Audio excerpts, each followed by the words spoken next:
Fear of social collapse is in the air, whether it be political incompetence, economic crash, or the looming threats of war. Lest history repeat itself, we must understand the collapse of societies that came before us. Fortunately, Joseph Tainter composed 539 different scholarly works into one tome, his book, The Collapse of Complex Societies.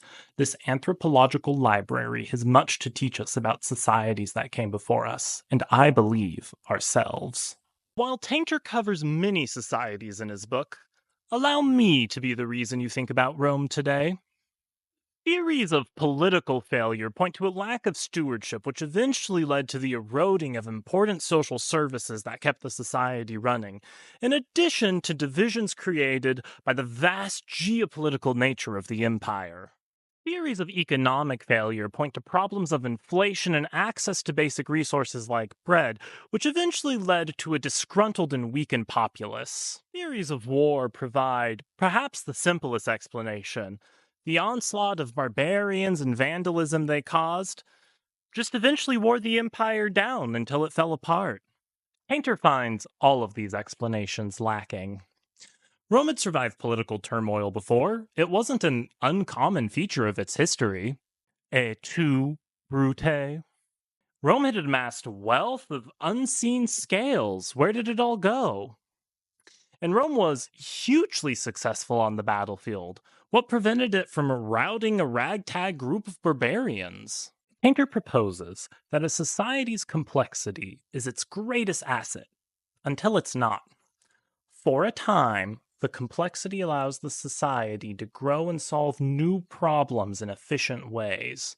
However, the law of diminishing returns is characterized by a downwards U shape. It is this trend which Tainter proposes is the cause of social collapse. Once a society is going, it can't help but to continue down the trend of complexity. For a time, its early successes and amassed wealth allow it to offset the cost of the complexity. But at some point, that complexity begins to weigh heavy on the coffers. And once the society is struggling to fund the complexity which it has created, problems the society could once solve become insurmountable. Rome fell because the complex empire it had created became too much for the systems within it to hold it together. And when challenging times came, like they always will for all people in all societies, it could no longer bear that burden. So the question remains, is our society headed down similar trajectory?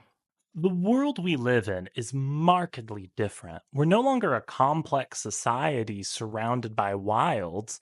The world has become a complex society of complex societies. There's political turmoil and changes in government. But if a government fails, you have neighbors that are complex societies, and they either fund or subsume your government, and the underlying society itself doesn't actually go away. So if we live in a different world where social collapse, as it's been historically known, isn't on our doorstep, what does that mean for us? A society is just an organizational group of humans designed to get things done. So is a business, and so is a family.